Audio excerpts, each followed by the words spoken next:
The fireman nodded and moved away from the table and blueprint.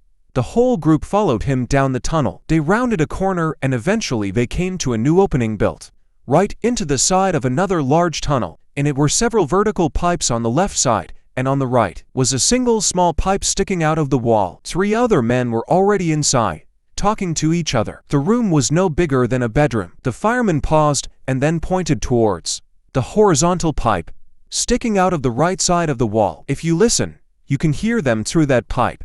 My father got down on his knees and leaned in, the camera shifting in its place. I could no longer see the pipe itself, but it was tilted at an angle just enough I could see the other men standing in the room with him, watching. They looked helpless and confused. The first thing I could hear from the footage was giggling, a child's giggle, then a kid's voice telling someone to give it back. My father moved closer to the 8-inch diameter pipe. "Hello? Can anyone hear me?" The children continued to giggle and laugh. Sometimes what sounded like words were said, but nothing sounded clear enough to understand. Simmons took his metal flashlight out and banged it hard against the pipe. The sound carried through a ways before going silent. "Hello?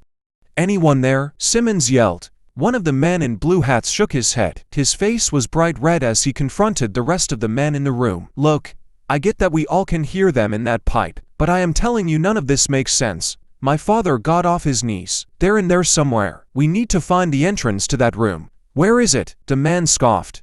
"You're not listening to me, goddammit. None of you are." "Take it easy, Carter," Hopper said, his arms crossed against his chest. The man stood there and lowered his head. He then looked straight at the pipe, his eyes heavily focused. "That pipe was abandoned years ago.